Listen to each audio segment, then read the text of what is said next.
কচুরমুখী, কচুরলতি ও কচু। আমার মনে হয় এরা ৩ ভাই বোন। কি বলেন? আসসালামু আলাইকুম। রান্না করছি কচুরমুখী। এজন্য আমি কিছু মসলা আগে রেডি করে নিব। দিয়ে দিলাম পেঁয়াজ, রসুন, সরিষা ও কাঁচা জিরা। দিয়ে একটু পানি দিয়ে এটাকে আমি ব্লেন্ড করে নিব। ব্লেন্ড করা যখন হয়ে যাবে তখন একপাশে রেখে দিলাম। এখন চলে যাব মূল রান্নায়। এটা আমি চিংড়ি মাছ দিয়ে রান্না করব।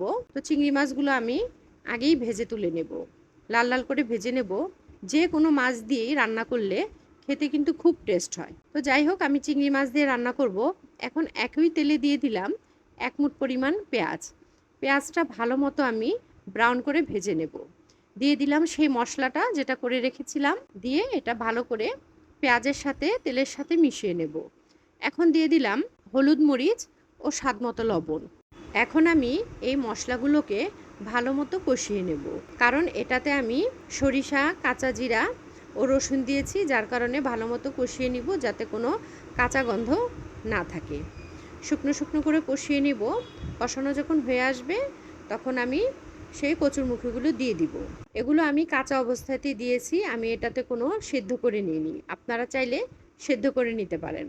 তো যাই হোক, ভালো মতো মিশিয়ে নিলাম। এখন দিয়ে দিলাম আমি এখানে ২ কাপ পানি। এটা আমি এখন কিছুক্ষণ ঢেকে রান্না করব। এখন দেখব সেদ্ধ হয়েছে কিনা। না, সেদ্ধ হয়নি, কারণ এর মধ্যে কিছু ঘাটতারা আছে যেগুলো সেদ্ধ হয় না। এর জন্য আরেকবার ঢেকে দিলাম।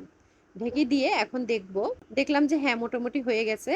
এখন দিয়ে দিলাম সেই চিংড়ি মাছগুলো। এটা আমি একটু মাখো মাখো রাখবো, যার কারণে আরেকবার ঢেকে রান্না করব। কাঁচামরিচ দিয়ে দিলাম। তো এই পর্যায়ে আরেকটু ঢেকে রান্না করলাম। তো যাই হোক, এখন প্রায় হয়ে এসেছে। এখন দিয়ে দিব আমি এটাতে ধনিয়া পাতা কুচি। আমার ভিডিওটি যদি আপনাদের কাছে ভালো লাগে তাহলে একটি লাইক, একটি কমেন্ট ও শেয়ার দিয়ে দিবেন। এতক্ষণ ধৈর্য ধরে যারা আমার ভিডিওটা দেখেছেন তাদেরকে অসংখ্য অসংখ্য ধন্যবাদ। ভালো থাকবেন ও আমার জন্য দোয়া করবেন। আল্লাহ হাফেজ।